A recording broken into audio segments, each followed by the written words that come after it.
गुरु प्यारी साध संगत जी, सभी को प्यार भरी राधा स्वामी जी। साध संगत जी, आज की साखी में हम सुनेंगे कि कैसे बाबा जी ने अपने एक सेवादार की दर्शनों की तड़फ को देखकर उसे दर्शन देने के लिए ब्यास बुलाया। और हम आज इस साखी में सुनेंगे कि भगवान तक हमारी आवाज कैसे पहुंचती है। यह एक सच्ची घटना है। तो संगत जी, आपसे यही विनती है कि साखी को पूरा अंत तक जरूर सुने जी। साथ संगत जी, एक बार एक बुजुर्ग पति पत्नी थे। वह सत्संग घर में बहुत सेवा करते थे। रोज सुबह सत्संग घर में 6 से 8 बजे तक सेवा चलती थी। वह दोनों रोज सेवा पर जाया करते थे और बड़े प्यार से गुरु घर में सेवा करते थे। सेंटर में वे सबके साथ प्रेम से बात करते थे। सभी भाई बहनों के साथ हंसते बोलते थे। सेवा पर जाने से पहले बीबी जी घर का काफी काम करके जाया करती थी, ताकि घर में बहू को कोई मुश्किल ना हो। ऐसे ही काफी समय बाबा जी की दया से ठीक चलता रहा और फिर कोई ऐसे कर्म का भुगतान करने का समय आ गया कि एक दिन भाई साहब का एक्सीडेंट हो गया और उन्हें काफी चोट लग गई। काफी समय अस्पताल में रहने के बाद भाई साहब घर आए। एक्सीडेंट होने की वजह से वह दोनों काफी समय तक सत्संग घर में जा नहीं सके थे, लेकिन हर समय उनकी जुबान पर उस मालिक का शुक्र ही था। सत्संग घर में जैसे ही सेवादारों को पता चला कि भाई साहब की छुट्टी हो गई है और वह घर पर आ गए हैं, तो सेवादार उनका हाल जानने के लिए आने लगे और कहने लगे कि भाई साहब, आप जल्दी से ठीक हो जाएंगे। बाबा जी है ना, बाबा जी ने ही सेवा करने के कारण आपको किसी बड़ी मुसीबत से बचा लिया है। जैसे ही भाई साहब थोड़े बहुत ठीक हुए तो वह बीवी जी से कहने लगे, तुम तो अब सेवा पर जाया करो, मेरे कारण तुम क्यों अपनी सेवा छोड़ती हो? मैं जब ठीक हो जाऊंगा तब जाऊंगा। तो बीवी जी सत्संग वाले दिन अब सेवा पर जाने लगी।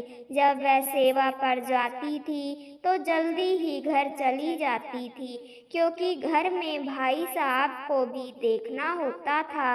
जैसा कि आप सब जानते हैं कि सेवादारों को सेवा पर ब्यास या किसी मेजर सेंटर, जहां भी बाबा जी का सत्संग प्रोग्राम होता है, जाना पड़ता है। उस बीवी को सत्संग घर में उनकी जत्थेदार ने ब्यास जाने के लिए कहा, तो बीवी कहती थी कि अभी उनकी तबीयत पूरी तरह ठीक नहीं हुई है।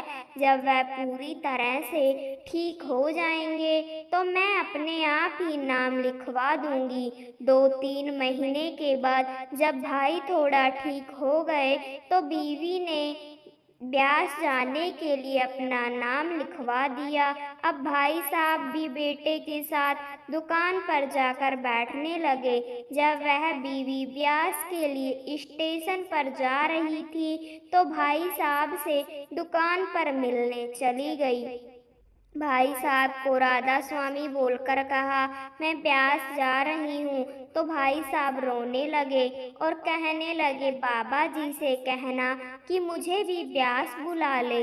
तो वह बीवी जी भी रोने लगी और रोते रोते स्टेशन की ओर चली गई। उनके स्टेशन जाने के कुछ ही देर बाद एक सरदार जी उनकी दुकान पर आ गए। बाबा जी की फोटो देखकर वह सरदार जी बोले, भाई साहब क्या आप राधा स्वामी हैं? तो उन्होंने कहा, जी भाई साहब हम राधा स्वामी हैं। वह सरदार जी बोले, आप कुछ उदास लग रहे हैं, क्या बात है? तो वह बोले, मेरी पत्नी अभी अभी 6 महीने के बाद ब्यास गई है। पहले तो वह 1-2 महीने के बाद चली जाती थी, मैं भी उसके साथ चला जाता था। हम दोनों मिलकर सेवा करते थे, लेकिन बाबा जी की मर्जी से मेरा एक्सीडेंट हो गया और मुझे चोट लग गई थी। अब तो मैं ठीक से चल भी नहीं सकता, तो ब्यास जाकर सेवा कैसे करूँगा? वह सरदार जी बोले, बस इतनी सी बात है। शुक्रवार को सेंटर से ब्यास के लिए बुजुर्गों की एक बस जा रही है, आप उसमें अपना नाम लिखवा सकते हैं। तो वह भाई साहब बोले, क्या वह मुझे लेकर जाएंगे? सरदार जी बोले, क्यों नहीं लेकर जाएंगे, कहो तो मैं आपका नाम लिखवा देता हूँ। आप बाबा जी के दर्शन करने के लिए इतना तड़प रहे हैं, उदास लग रहे हैं, वह आपको जरूर लेकर जाएंगे, बाकी उसको मालिक पर छोड़ दो। वह सरदार जी उन्हें फोन नंबर भी दे गए कि आप इस नंबर पर बात कर लेना, और फिर वह राधा स्वामी बोलकर वहां से चले गए। वह भाई साहब सोचने लगे कि यह सरदार जी अचानक से मेरी पत्नी के ब्यास जाने के बाद कैसे आ गए? शायद उन्हें बाबा जी ने ही भेजा होगा। बाबा जी ने मेरे अंदर की तड़फ को देखकर और मुझे ब्यास बुलाने के लिए इन्हें दुकान पर भेज दिया। फिर वह शुक्रवार दोपहर को बाबा जी के दर्शन करने के लिए सत्संग घर में पहुंच गए। वहां से वह बस से लुधियाना गए, रात को लुधियाना में रुके और वहां से सुबह 3 बजे ब्यास के लिए रवाना हो गए। बस में कुछ सेवादार भी थे जिन्होंने भाई साहब का पूरा ख्याल रखा। बस में ऊपर चढ़ने और उतरने में उन्होंने उनकी मदद की। शनिवार सुबह बुजुर्गों वाले पंडाल में पहुंच गए। बस बिल्कुल पंडाल के बाहर जाकर बस रुकी। बाबा जी के कार में दर्शन किए। वहीं पर बैठे बैठे ही बुजुर्गों को प्रसाद और पैक लंच दे दिए गए। उसके बाद पंडाल के पास ही उनकी बस आ गई और सेवादार उन्हें वापस बस में ले गए। फिर वह भाई साहब घर वापस आ गए। जब वह बीवी जी ब्यास से वापस आई तो भाई साहब बोले, मैं भी ब्यास गया था। तो वह बीवी जी कहने लगी, सपने में गए थे क्या? भाई साहब बोले, तुम्हारे जाने के बाद बाबा जी ने एक सरदार को दुकान पर भेजा और मुझे ब्यास जाने का रास्ता बता गए, तो मैं भी कहाँ पीछे रहने वाला था। फिर मैं भी ब्यास गया, बाबा जी के दर्शन करके वापस आ गया। फिर वह दोनों बाबा जी का बार बार शुक्र करने लगे और कहने लगे कि वह सब जानते हैं। संगत जी, अगर किसी भी मालिक के प्यारे को उनसे मिलने की सच्ची तड़प हो तो वह जरूर कोई ना कोई रास्ता निकालते हैं। वह खुद अपने पास उसे बुलाते हैं। मालिक से सच्चा प्यार करने वाले की मालिक भी सुनता है। साध संगत जी, अगली साखी में आपको पता चलेगा कि भगवान तक हमारी आवाज कैसे पहुंचती है। साध संगत जी, एक बार की बात है, एक व्यक्ति ने अपने बेटे से कहा कि तुम्हें रोज प्रवचन सुनना चाहिए।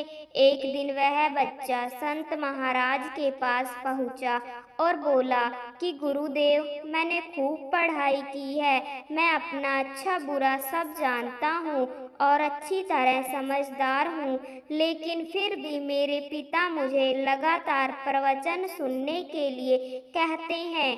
आप ही बताएं, मुझे रोज सत्संग की क्या जरूरत है? संत महाराज ने उस बच्चे की बात बहुत ध्यान से सुनी। उत्तर ना देते हुए एक हथौड़ी उठाई और पास ही जमीन पर गड़े खूंटे पर मार दी। युवक अनमने भाव से चला गया। अगले दिन वह फिर संत महाराज के पास आया।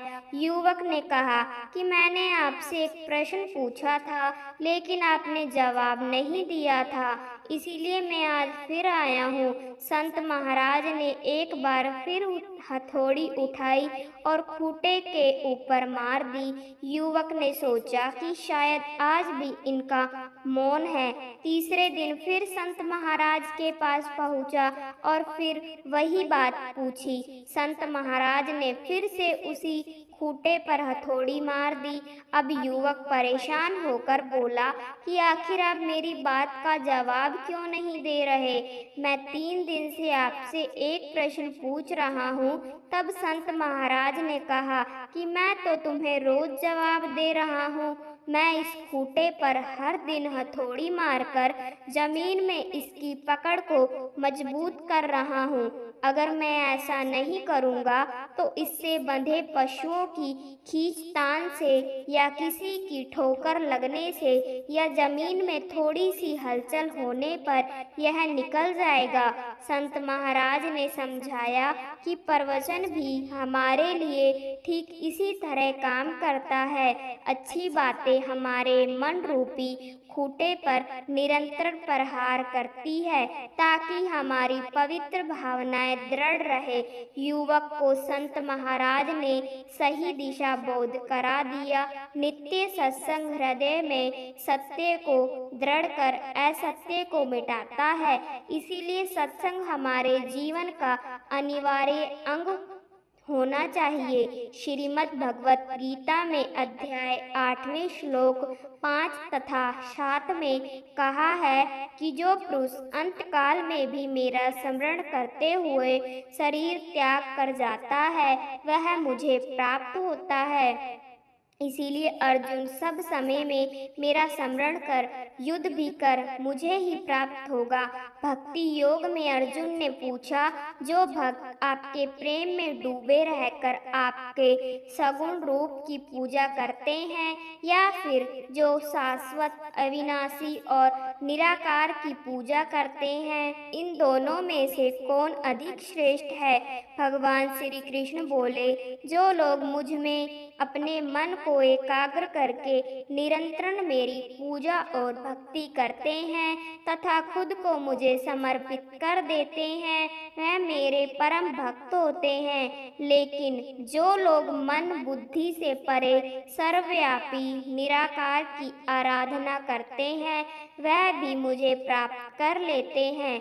मगर जो लोग मेरे निराकार स्वरूप में आश्वत होते हैं उन्हें बहुत मुश्किलों का सामना करना होता है, क्योंकि सस्वर जीव के लिए उस रास्ते पर चलना बहुत कठिन है। मगर हे अर्जुन, जो लोग पूरे विश्वास के साथ अपने मन को मुझ में लगाते हैं और मेरी भक्ति में लीन होते हैं, उन्हें मैं जन्म और मृत्यु के चक्र से मुक्त कर देता हूँ। जो अव्यक्त निराकार होता है उसका आप अनुभव नहीं कर सकते, उसमें आप सिर्फ विश्वास कर सकते हैं। चाहे आप निराकार में विश्वास करते हो, फिर भी जो नहीं है उसके प्रति गहरी भक्ति और प्रेम को विकसित करते हुए उसे बनाए रखना आपके लिए बहुत मुश्किल होगा। जो है उसकी भक्ति करना आपके लिए ज़्यादा आसान है। इसके साथ ही वह कहते हैं, अगर कोई निरंतर निराकार की भक्ति कर सकता है तो वह भी मुझे पा सकता है। जब हम कहते हैं तो वह किसी व्यक्ति के रूप में अपनी बात नहीं करते हैं, वह उस आयाम की बात करते हैं जिसमें साकार और निराकार दोनों शामिल होते हैं। यदि कोई वह रास्ता अपनाता है तो वह भी मुझे प्राप्त कर सकता है, मगर उसे बहुत मुश्किलें झेलनी होगी, क्योंकि जो चीज नहीं है उसमें मन लगाना आपके लिए मुश्किल है। पांडवों के वनवास काल में जब दुर्वासा अर्ष भोजन के लिए आए थे, तब द्रौपदी के पास आकर कृष्ण भगवान जी ने उनसे अक्षय पात्र मांगा, तो उसमें से एक पात्र भगवान ने खा लिया। सिर्फ एक पात्र खाने से 1000 ऋषियों ने भोजन करने से मना कर दिया। द्रौपदी के एक पात्र को भी भगवान को भी बहुत ही प्यार से स्वीकार करते हैं। गजेंद्र का एक पुष्प स्वीकार करते हैं। सबरी के झूठे बैर प्यार से स्वीकार किए। भगवान को भक्ति प्रेम और श्रद्धा से जो भी अर्पण करते हैं उसे भगवान सम्मान और प्यार से स्वीकार करते हैं। मित्रों, एक बार की बात है, एक भोला नाम का जाट था। भोला जाट बहुत सीधा सादा था। वह अपने परिवार के साथ रहता था, लेकिन एक बार उसके परिवार के बीच बंटवारा हो गया। भाइयों के बीच संपत्ति का बंटवारा होने पर इसके भोलेपन को देखते हुए एक गाय, एक छोटा सा घर और माँ इसके हिस्से में आई। भोला उसमें भी खुश था। मंदिर के पुजारी की नज़र अच्छा दूध देने वाली भोला की गाय पर थी। ठाकुर जी को दूध पिलाने के नाम पर उन्होंने किसी तरह भोला से रोज 2-3 लोटे दूध अपने लिए पाने की व्यवस्था बना ली। एक बार पुजारी जी को कहीं बाहर जाना था।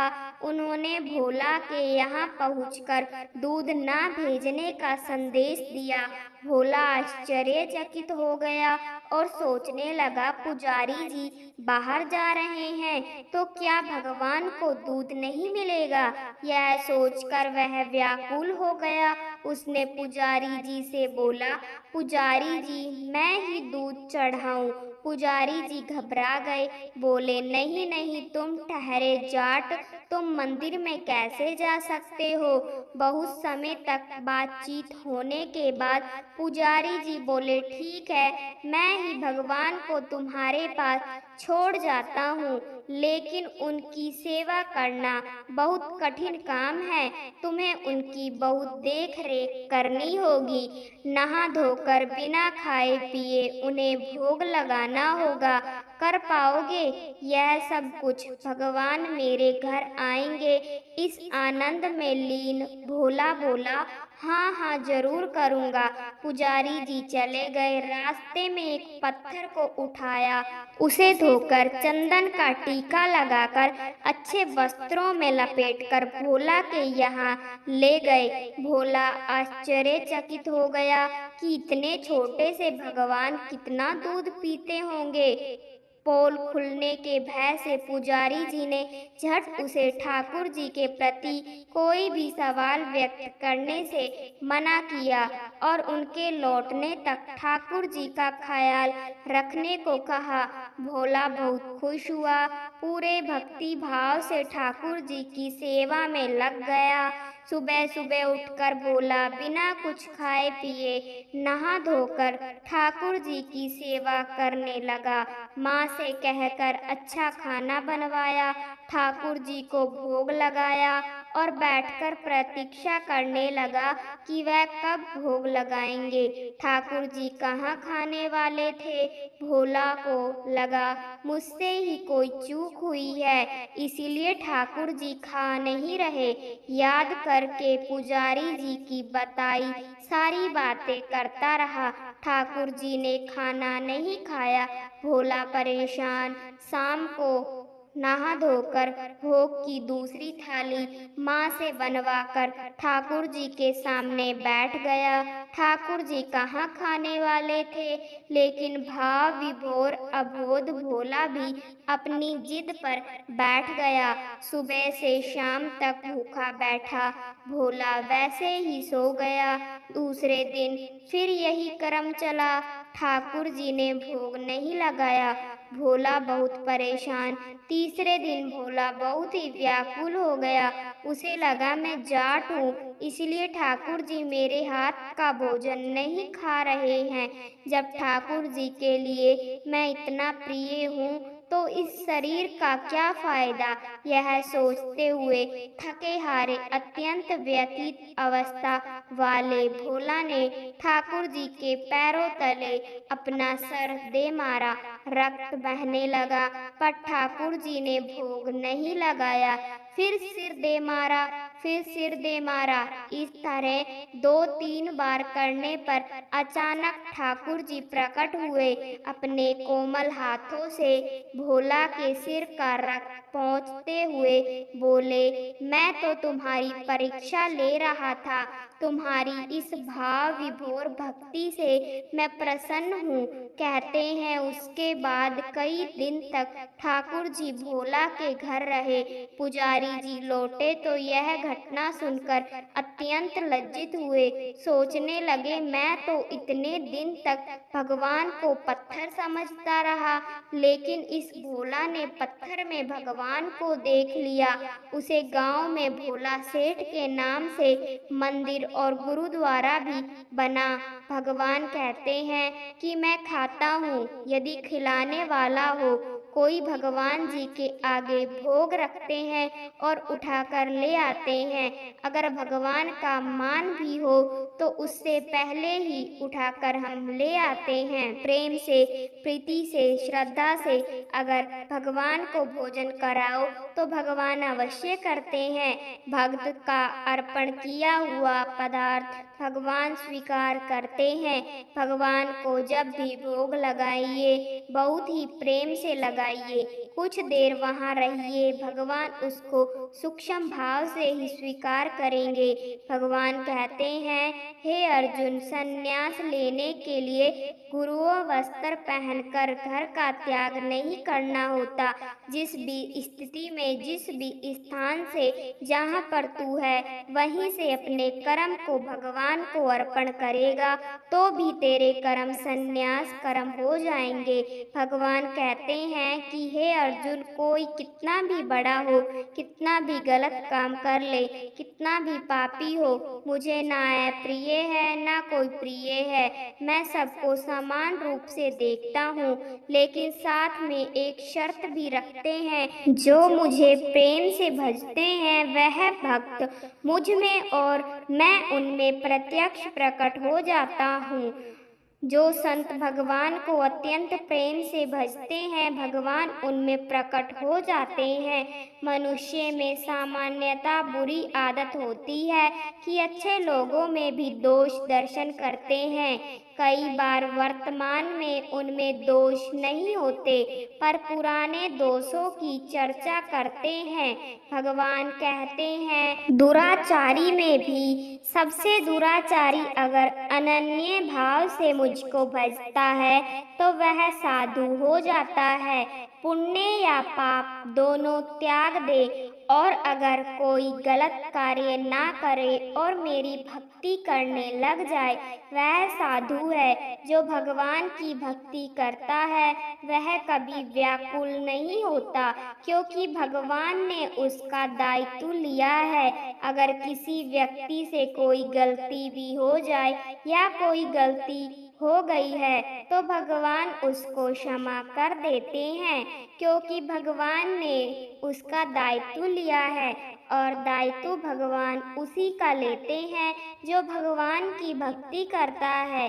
साधारण रूप से देखने पर ऐसा लगता है कि स्त्री, वेश्य, शूद्र और चांडाल एवं पाप योनि वाले सबको भगवान ने एक रेखा में लाकर खड़ा कर दिया।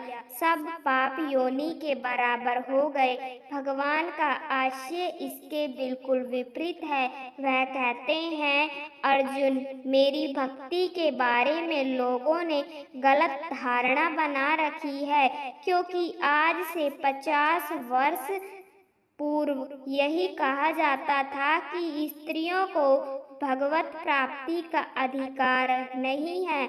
उनका कार्य केवल पति की, सास ससुर की सेवा करना है। भगवान ने इस श्लोक में उसका निराकरण किया। मेरी भक्ति के लिए कोई भी अयोग्य नहीं है, चाहे स्त्री हो, चांडाल हो, वेश्य हो या शूद्र हो, उन सबको भी भक्ति का अधिकार है ही। परंतु कोई पशु योनि में होकर भी मेरी भक्ति करता है तो वह भी मुझे ही प्राप्त करता है। भगवान कहते हैं कि हे अर्जुन, मनुष्य और प्राणी मात्र ही मेरी भक्ति करके मुझको प्राप्त नहीं करते। कोई भी किसी भी योनि का हो जो मेरी भक्ति को करेगा वह मुझे प्राप्त करेगा। अब तू सुख रहित इस मनुष्य शरीर को प्राप्त होकर निरंतर मेरा भजन कर। भगवान कहते हैं कि जिनके इष्ट राम है वह राम के भक्त बने, जिनके इष्ट कृष्ण है वह कृष्ण के भक्त बने, और जिनके इष्ट विष्णु है वह नारायण के भक्त बने, और जिनके इष्ट शिव जी हैं वह शिव जी के भक्त बने। भगवान कहते हैं जो जिस स्वरूप में अपने इष्ट की पूजा करते हैं मैं तुम्हें उसी रूप में ब्रह्मा स्वरूप में दर्शन दूंगा, प्राप्त हो जाऊंगा। भगवान वचन दे रहे हैं कि जो पूरी तरह मुझ में समर्पित होता है मैं उसके पाप और पुण्य का नाश कर देता हूँ। भगवान श्री कृष्ण कहते हैं कि अपनी भक्ति में लगातार स्थिर होने के लिए आपको एक आकार रूप, एक नाम की जरूरत होती है। सरसर जीव के लिए उस रास्ते पर चलना कठिन है। इसका मतलब है कि अगर आप शरीर और बुद्धि विवेक युक्त जीव की तरह अस्तित्व के एक निराकार आयाम की आराधना करते हैं तो आपकी बुद्धि रोज आपसे पूछेगी कि आप किसी मंजिल की तरफ जा रहे हैं या यूं ही समय बर्बाद कर रहे हैं। जो शरीरहीन जीव है उनके लिए संभावना मौजूद है, क्योंकि उन्हें अपनी बुद्धि के साथ तर्क वितर्क नहीं करना होगा। वह अपने झुकाव और प्रवृत्ति के मुताबिक चलते हैं। अगर वह आध्यात्म की तरफ झुके हुए हैं तो वह आमतौर पर निराकार की ओर उन्मुख हो जाते हैं। यह उनका सोचा समझा चयन नहीं होता बल्कि उनका झुकाव होता है। इसीलिए अशरीरी जीवों के लिए यह ज्यादा उपयुक्त मार्ग है, क्योंकि वह पंच तत्वों की सीमाओं से परे होते हैं, बुद्धि और विवेक की सीमाओं से परे होते हैं। मगर किसी सहचर जीव के लिए अपनी भावनाओं को किसी ऐसी चीज में लगाना बेहतर होता है। इसलिए भगवान कहते हैं कि एक जीवित व्यक्ति के रूप में उनका ध्यान करने पर उन्हें प्राप्त करना ज्यादा आसान है। निराकार की खोज आपके भीतर एक दार्शनिक नाटक बन सकता है जिसमें आप बिना आगे जाए वहीं के वहीं अटके रह सकते हैं।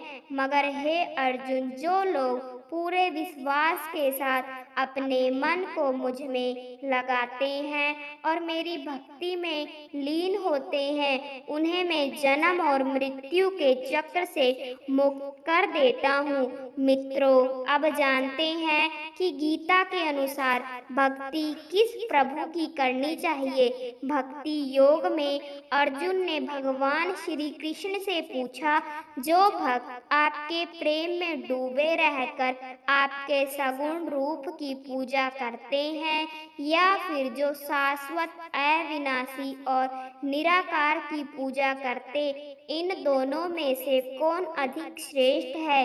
भगवान श्री कृष्ण बोले, जो लोग मुझ में अपने मन को एकाग्र करके निरंतर मेरी पूजा और भक्ति करते हैं तथा खुद को मुझे समर्पित कर देते हैं वह मेरे परम भक्त होते हैं। लेकिन जो लोग मन बुद्धि से परे सर्वव्यापी निराकार की आराधना करते हैं वह भी मुझे प्राप्त कर लेते हैं, मगर जो लोग मेरे निराकार स्वरूप में आश्वत होते हैं उन्हें बहुत मुश्किलों का सामना करना पड़ता है, क्योंकि शरीर जीव के लिए उस रास्ते पर चलना बहुत कठिन है। मगर हे अर्जुन, जो लोग पूरे विश्वास के साथ अपने मन को मुझ में लगाते हैं और मेरी भक्ति में लीन होते हैं, उन्हें मैं जन्म और मृत्यु के चक्र से मुक्त कर देता हूँ। जो अव्यक्त और निराकार होता है उसका आप अनुभव नहीं कर सकते, उसमें आप सिर्फ विश्वास कर सकते हैं। चाहे आप निराकार में विश्वास करते हो, फिर भी जो नहीं है उसके प्रति गहरी भक्ति और प्रेम को विकसित करते हुए उसे बनाए रखना आपके लिए बहुत मुश्किल होगा। जो है उसकी भक्ति करना आपके लिए ज्यादा आसान है। इसके साथ ही वह कहते हैं, अगर कोई निरंतर निराकार की भक्ति कर सकता है तो वह भी मुझे पा सकता है।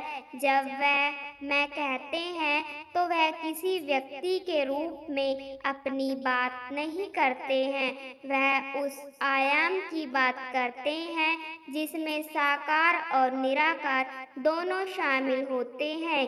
यदि कोई वह रास्ता अपनाता है तो वह भी मुझे प्राप्त कर सकता है, मगर उसे बहुत मुश्किलें झेलनी होगी जिसमें आप बिना आगे बढ़े वहीं के वहीं अटके रह सकते हैं। मगर हे अर्जुन, जो लोग पूरे विश्वास के साथ अपने मन को मुझ में लगाते हैं और मेरी भक्ति में लीन होते हैं, उन्हें मैं जन्म और मृत्यु के चक्र से मुक्ति दे देता हूँ। गीता में श्री कृष्ण ने अपना सखा अर्जुन के माध्यम से हम सबको कर्म करने की शिक्षा ही दी, कर्म करने के लिए कहा है।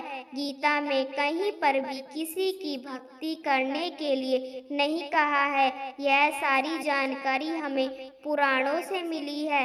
सर्वधर्म परित्यज्य मामकं शरणं व्रज अथवा सर्वव्यापी भाव मोक्ष इस्लामी शिक्षा। दोस्तों, इसमें भगवान श्री कृष्ण कहते हैं कि संपूर्ण धर्मों को अर्थात संपूर्ण कर्तव्य कर्मों को मुझ में त्याग कर तू केवल एक हूँ सर्वशक्तिमान आजा, मैं तुझे संपूर्ण पापों से मुक्त कर दूंगा, तू शोक मत कर।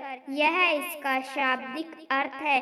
संपूर्ण कर्तव्य कर्मों को मुझ में त्याग कर भावार्थ यह है कि फल की इच्छा मत करो, सब कुछ प्रकृति पर छोड़ दो।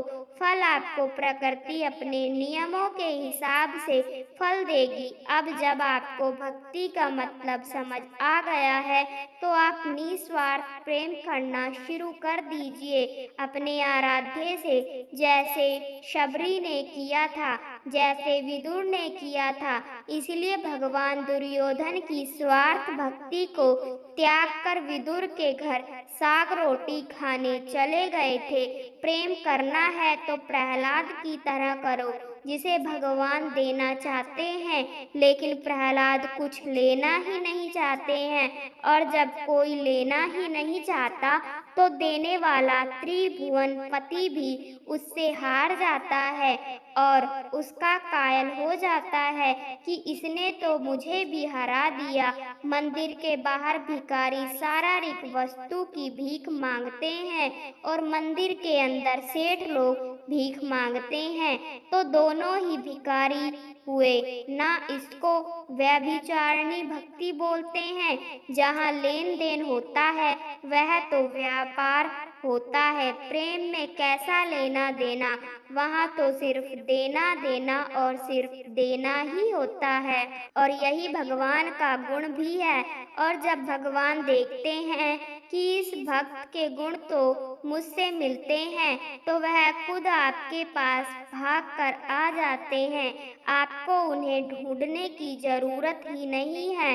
भगवान को पाके 3 रास्ते पुराणों में बताए गए हैं। इनमें पहला है कर्म योग, दूसरा ज्ञान और तीसरा भक्ति। भगवान श्री कृष्ण जब अर्जुन को इन तीनों तरीकों के बारे में बताते हैं तब अर्जुन कहते हैं कि वह इन तीनों रास्तों पर नहीं चल पाएंगे।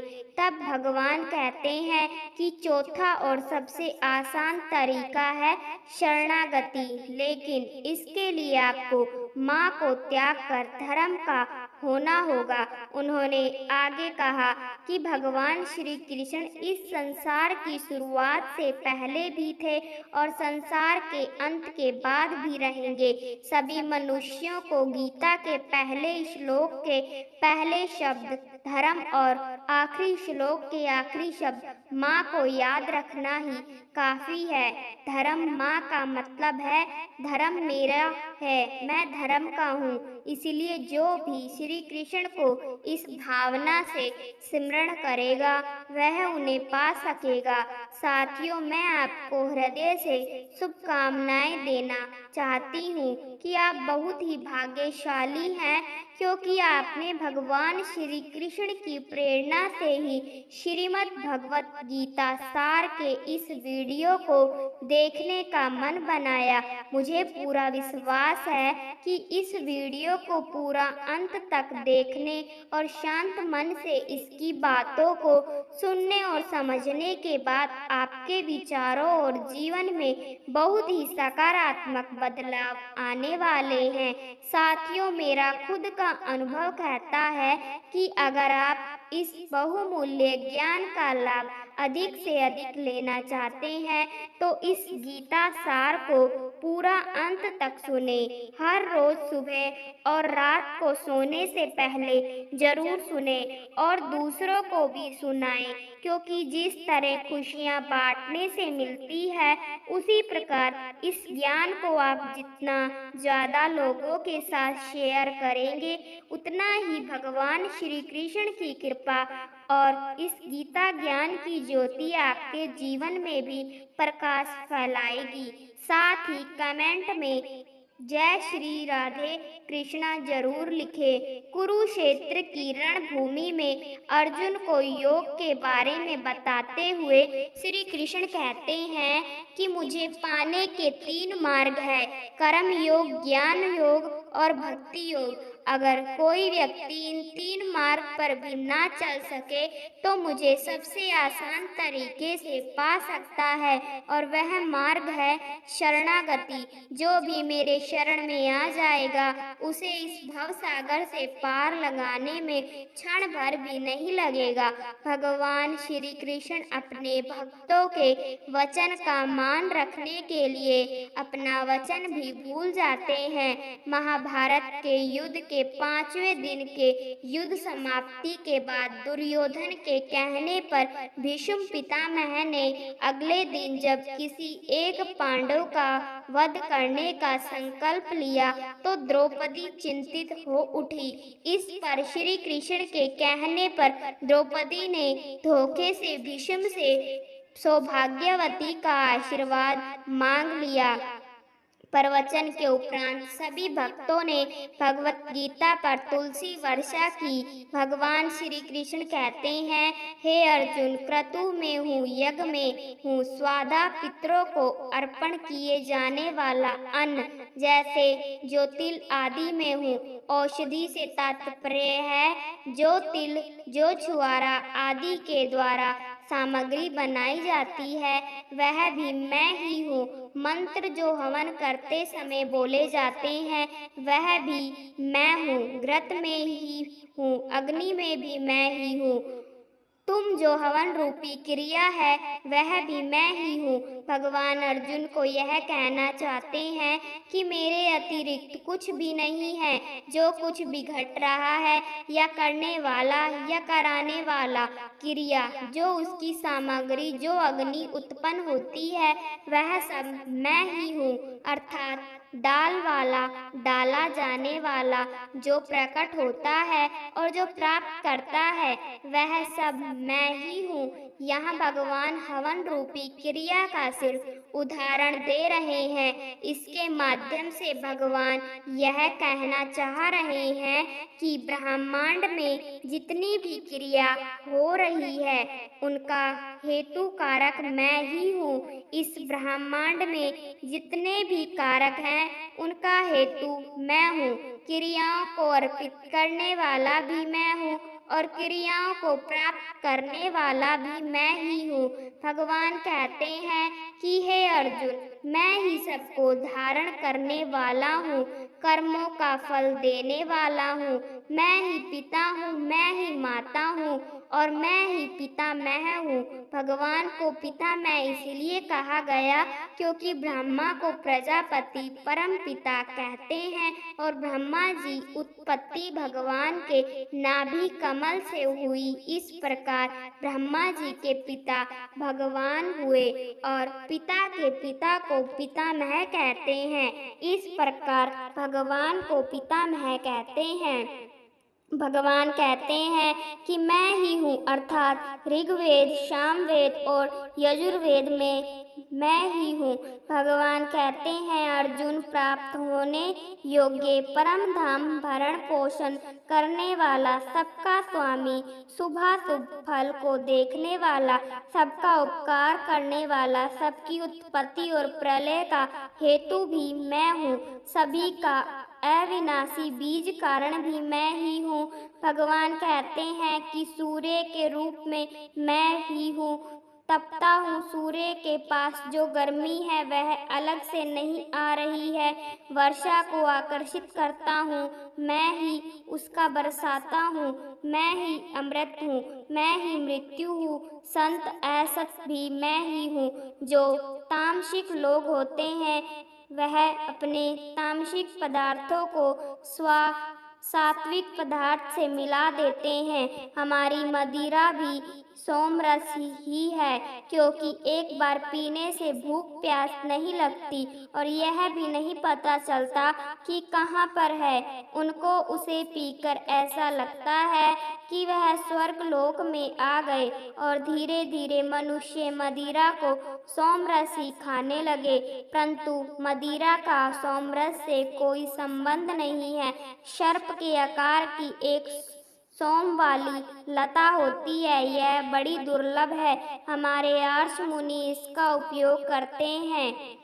इस लता को उगने के लिए इससे पारे की भस्म मिलाकर बोया जाता है। विशेषता यह होती है कि एकम से अमावस्या तक इसकी एक एक पत्ती गिरती जाती है और फिर एकम से पूर्णमासी तक इसकी एक एक करके 15 पत्तियां निकलती है और हर पत्ती के ऊपर एक एक गांठ निकलती रहती है। इस गांठ का रस इतना शक्तिशाली होता है कि आर्षी लोग जब उस गांठ का सेवन करते थे तो उन्हें 1 वर्ष तक भूख और प्यास नहीं लगती थी। यह देवताओं के सेवन के लिए स्वर्ग लोक की लता थी, जिसे ऋषि लोग धरती पर लाकर उसका उपयोग करते थे ताकि वह हजारों वर्ष की तपस्या बिना आहार के कर सके। स्वर्ग लोक भी एक स्वर्ग लोक नहीं है जिसमें इंद्र देवता आदि हैं,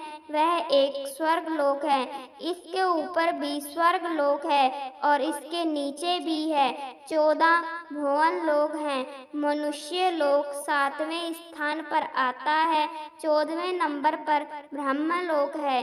बीच के 5 लोक स्वर्ग लोक हैं के अंतर्गत आते हैं। सबसे प्रथम स्वर्ग लोक पितृलोक होता है, उसमें पिता रहते हैं। मनुष्य का 1 मास, पितरों का 1 दिन होता है। मनुष्य के 6 मास, देवताओं का 1 दिन होता है। मनुष्य के 43,20,000 गुना 62 गुना 14 यह ब्रह्मा का 1 दिन होता है। जितने ऊपर के लोक हैं उसमें रहने वालों की आयु अधिक होती जाती है। हमारे सामने गुजरने वाली चींटी की आयु बहुत कम होती है। संसार में इतने विविध प्रकार के कीटक हैं कि मनुष्य की एक चुटकी बजाने के समय में उनकी 3 पीढ़ी समाप्त हो जाती है। वह पैदा हो जाते हैं, उनकी संतान भी उत्पन्न हो जाती है और उनकी भी संतान उत्पन्न हो जाती है, और फिर जितना समय एक चुटकी बजाने में लगता है उतने समय में तीनों पीढ़ियां समाप्त भी हो जाती है। उनके काल के लिए मनुष्य ही ब्रह्मा है। मनुष्य से ज्यादा आयु पितरों की और पितरों से ज्यादा आयु देवताओं की और उनसे भी ज्यादा आयु ब्रह्मा जी की होती है। स्वर्ग लोक में जो पैदा होता है उन्हें देवता कहते हैं। इंद्र वरुण आदि को ही देवता नहीं कहते।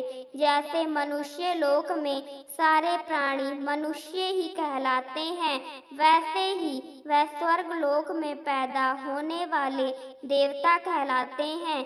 ऐसे ही देवलोक ने भी कोई अग्नि वरुण सूर्य चंद्रमा इंद्र आदि देवता होते हैं। भगवान कहते हैं कि हे अर्जुन, मनुष्य अपने पुण्य के कारण बहुत लंबे समय तक स्वर्ग लोक में देवता बनकर सुख भोगता है, लेकिन उसमें भी एक शर्त होती है। यही होता है जब हम स्वर्ग में जाते हैं, हमारे पुण्य का पूरा लेखा जोखा लिया जाता है, जो वहाँ पर मिलने वाली सुविधाओं को निर्धारित करता है। भगवान कहते हैं कि इसी प्रकार स्वर्ग लोक से सुख भोगने पर एक शर्त लगी होती है।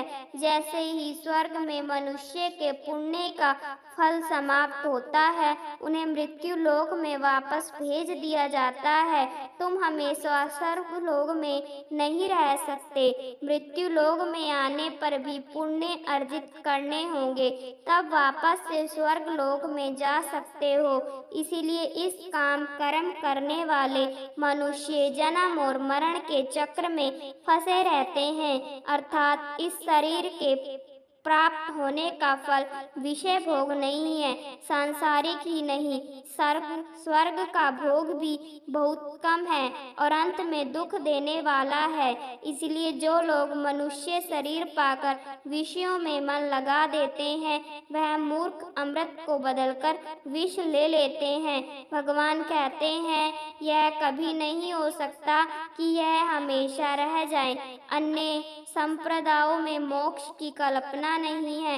भारत भूमि के अलावा जितने भी स्थान पर अन्य संप्रदायों की कल्पना है, उसमें स्वर्ग नरक की कल्पना है।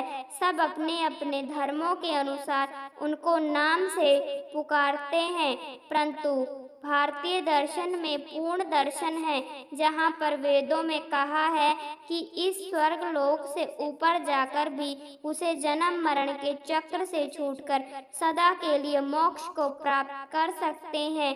इस मोक्ष की कल्पना को सिर्फ भारतीय दर्शन में ही स्वीकार किया। भगवान कहते हैं कि मनुष्य में यह भोग इच्छा सूक्ष्म रूप से दीर्घ काल तक साधन करने पर भी विद्वान रहती है।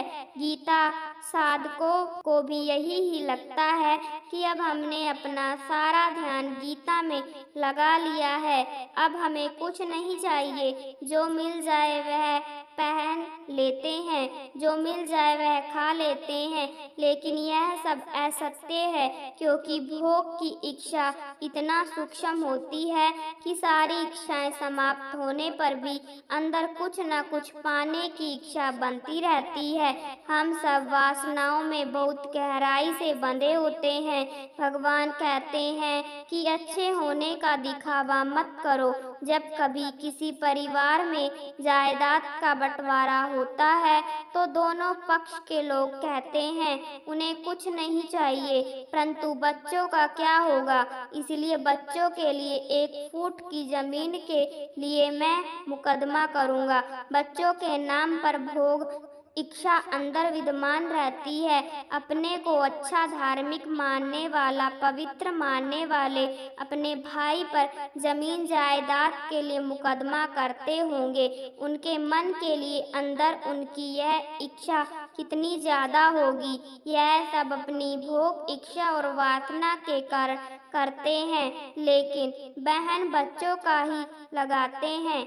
और भगवान कहते हैं कि हे अर्जुन, कुछ लोग तो वह होते हैं जो काम कर्म करते हैं और स्वर्ग लोक को प्राप्त करते हैं, दूसरे कुछ बिल्कुल ही अलग होते हैं, अनन्य अन्य ना हो।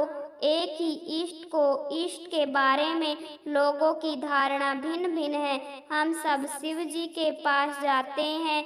महिलाएं सावन में शिव जी के सोमवार के व्रत करती है, शिव जी की पूजा के लिए, निरोगी काया के लिए, शांति के लिए करती है। पूजा करके हम शिव जी को पाना चाहते हैं, या जो हम वर मांग रहे हैं वह पाना चाहते हैं। संस्कृत में दो शब्द हैं, एक इष्ट, दूसरा अनिष्ट। इष्ट जो हमें चाहिए, अनिष्ट जो हमें नहीं चाहिए। कई बार कहते हैं कि बहुत ही अनिष्ट हो गया, अर्थात जो चाहिए था वह नहीं हुआ, जो नहीं चाहिए था वह हो गया, जो मुझे इष्ट था वह मुझे मिलेगा, अर्थात जो मुझे चाहिए था वह मुझे मिल गया। हम ईश्वर के पास जाकर कुछ मांगते हैं, लेकिन भगवान नहीं मांगते हैं। पर इष्ट भगवान नहीं होते, इष्ट वह होते हो जाते हैं जो हम भगवान से मांगते हैं। जब हम धन, पुत्र और संपत्ति उपासना करके भगवान से मांगते हैं, धन संपत्ति को पुत्र हमारे इष्ट होते हैं, भगवान नहीं होते। पर जब मैं शिव जी के पास जाकर यह कहता हूँ कि भगवान मुझे आपकी भक्ति मिले, नारायण मुझे आपकी भक्ति मिले, हे राम जी मुझे आपकी भक्ति मिले, हे कृष्णा मैं आपका भक्त बन जाऊं, मैं कोई पदार्थ नहीं मांगता, मैं उनको उनसे मांगता हूँ। मेरे इष्ट वह नहीं है जो मैं उनसे मांगता हूँ, अनन्य मुझे कुछ और नहीं चाहिए, मुझे भगवान ही चाहिए, वह आपसे आप चाहिए। तब जाकर उपासना का निर्माण होता है। जब उपासना में ईश्वर से ईश्वर को मांगते हैं, ईश्वर की भक्ति मांगते हैं, तो वह अनन्य उपासना बन जाती है। जब अर्जुन भगवान के पास गए तो भगवान ने उसके पास दो प्रस्ताव रखे, एक तो स्वयं, दूसरी नारायणी सेना। अर्जुन इतने सूरवीर, पराक्रमी और बुद्धिमान थे कि उनको केवल भगवान चाहिए थे। नारायणी सेना का साथ मिले या बिना नारायणी सेना के मिले, क्योंकि अर्जुन भगवान को बहुत प्यार करते थे। परंतु मनुष्य को अगर यह अवसर मिलता तो वह भगवान से भोग ही मांगता, इसलिए अर्जुन के इष्ट भगवान हुए और मनुष्य का इष्ट भोग हुआ। मनुष्य इसलिए सांसारिक बंधनों में फंसकर जन्म मरण के बंधनों में फंसा रहता है। भगवान ने जब एक अक्षौहिणी सेना और स्वयं को रखा तो यह चुनाव अर्जुन के लिए नहीं था, क्योंकि भगवान जानते थे कि अर्जुन को क्या चाहिए। पर यह भगवान ने यह कथा मनुष्य के लिए रची है, क्योंकि वह अर्जुन बनने का दिखावा करता है, पर अंदर से जो दुर्योधन होता है, हर बार वह नारायणी सेना को ही चुनता है। जीवन के हर क्षण में जब भगवान और भोगों में चुनाव करने को मिलता है, तो जीवन में हमेशा भोग ही चुना है। इसलिए मनुष्य के इष्ट कभी भगवान नहीं हुए, हमेशा भोग ही हुए। भोगों की प्राप्ति करके उनसे सुख भी भोग। भगवान कहते हैं कि जो तुम मुझसे मांगोगे वही तुम्हें मिलेगा। अर्जुन का भगवान को चुनने के कारण भगवान अपनी नारायणी सेना के 1000 गुना ज्यादा ताकत से अर्जुन के साथ हो गए। भगवान कहते हैं योग और क्षेम दो शब्द अब प्राप्त की प्राप्ति योग है, और जो प्राप्त है वह चलाना जाए वह क्षेम है। भगवान इच्छाएं पूरी नहीं करते बल्कि आवश्यकताएं पूरी करते हैं। जो भगवान की निरंतर भक्ति करते हैं उसका योग सेम भगवान करते हैं। एक बार एक शिष्य गुरु के पास गया। उसकी भक्ति भाव को देखकर गुरु ने कहा कि तेरी प्रीति बहुत अच्छी है। 8-10 वर्ष बीतने पर शिष्य ने गुरु जी से पूछा, अब आप मेरी प्रीति के बारे में कुछ नहीं कहते? तो गुरु कहने लगे, जैसी प्रीति आरंभ में वैसी अंत तक हुए चला जाए, बेकुंड को पल्लू ना पकड़े। कोई आरंभ में ऐसी प्रीति होना सरल है, पर अंत तक प्रीति बनी रहना कठिन है। गीता साधक शुरू में कहते हैं, मेरा तो मोबाइल देखना छूट गया जब से गीता की कक्षा लेनी आरंभ की है, पर कुछ समय में इन साधकों की संख्या घटने लगती है। अभी जो वर्तमान में हो रहा है वह सही है, लेकिन यह भक्ति का अनुभव लंबे समय तक टिकता नहीं है।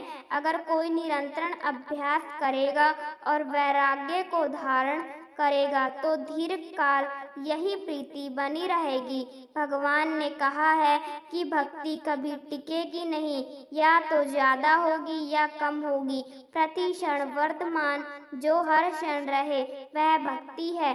द्रौपदी ने भगवान को जब चीर हरण के समय बुलाया, उसके बाद भगवान से द्रौपदी बहुत लड़ी, भगवान आप बहुत देर से आए, मगर मेरा आंचल छूट जाता तो इतनी देर में चिल्लाती रही और आपने इतनी देर लगा दी। भगवान बोले, मैं तो तुरंत ही आया। द्रौपदी बोली कि आप झूठ बोल रहे हो, मैं इतना चिल्लाई उसके बाद भी इतनी देर से आए।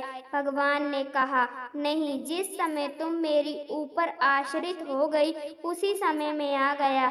मैं तुझे याद दिलाता हूँ कि जब दुशासन ने तेरा चीर खींचना शुरू किया था तब तुमने मुझे याद नहीं किया था, युधिष्ठिर को याद किया था, उसके बाद अन्य पतियों की ओर देखा था और पुकारा था, फिर भीष्म को की ओर देखा और अन्य गुरुजनों को देखा, अन्य सभापतियों को देखा कि मुझे बचाओ।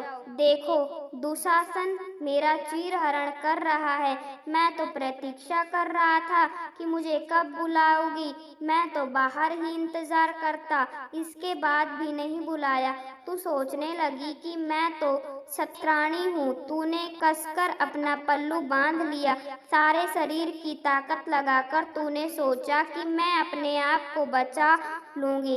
दुशासन भी क्षत्रिय था, बलवान भी था। आखिर मैं तुझे लगा कि मेरी शक्ति से नहीं बचेगा, तब तुमने अपना पल्लू छोड़ा और मुँह गोविंद को बुलाया। वैसे ही मैंने आकर तेरा पल्लू पकड़ लिया। मैं जब तक नहीं पकड़ता तब तक तुम बंधे रहते हो। मैं जब तक डोरी नहीं पकड़ता, जब तक डोरी तुम्हारे हाथ में रहती है, हम डोरी अपने हाथ में ही बांधे रहते हैं, छोड़ते नहीं हैं। भगवान कहते हैं, जब तू डोरी छोड़ेगा तभी तो मैं पकड़ लूंगा। तुलसीदास जी ने यह भी कहा है, बिगड़ी जन्म अनेक को सुधरे, अभी आजू हो ही राम को। नाम जप तुलसी तजी, कुसुम तू जू। तुलसीदास जी कहते हैं कि तू संगति को और चित्त के सारे बुरे विचारों को त्याग कर राम का बन जा और उनके नाम का जप कर। ऐसा करने से तेरी अनेक जन्मों की खराब हुई स्थिति अभी सुधर सकती है।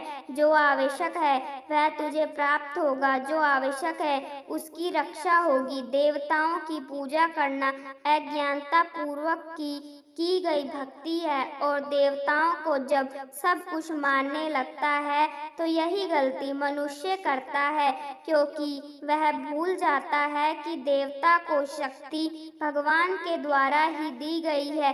अर्जुन, संपूर्ण यज्ञों का भोक्ता व स्वामी मैं ही हूँ, पर मुझ परमेश्वर को जो तत्व रूप से नहीं जानते वह पूर्ण जन्म को प्राप्त होते हैं, देवताओं को पूजते हैं, स्वर्ग लोकों में जाते हैं, फिर नीचे आते हैं, फिर मनुष्य बनते हैं, फिर देवताओं को पूजते हैं, फिर स्वर्ग में जाते हैं। आगे भगवान कहते हैं, देवता को पूजने वाले देवता को प्राप्त कर लेते हैं, भूतों को पूजने वाले भूतों को प्राप्त कर लेते हैं, पितरों को पूजने वाले पितरों को प्राप्त कर लेते हैं, और जो मेरी भक्ति करता है, मेरा पूजन करता है, वह मुझको प्राप्त कर लेता है और वह मोक्ष को प्राप्त कर लेता है तथा उसका पुनर्जन्म नहीं होता।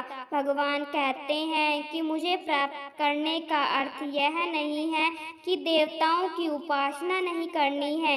देवताओं की उपासना भगवत भाव से करनी चाहिए। देवता हमें शक्ति प्रदान करते हैं। हम देवताओं को यज्ञ के द्वारा आहुति प्रदान करते हैं तो देवता वर्षा करवाकर ऊपर से वनस्पति को देते हैं। लेकिन भगवान ने चतुर्थ अध्याय में कहा है कि देवता तुम्हें अन्न प्रदान करते हैं, तो देवताओं को आहुति दिए बिना अन्न का प्रयोग करते हैं तो वह चोरी कहलाती है। साध संगत जी, यह थी हमारी आज की साखी। ऐसी ही रूहानी सत्संग साखियाँ सुनने के लिए चैनल को सब्सक्राइब जरूर करें और आपको आज की साखी कैसी लगी कमेंट में जरूर बताएं और साथ साथ राधा स्वामी जी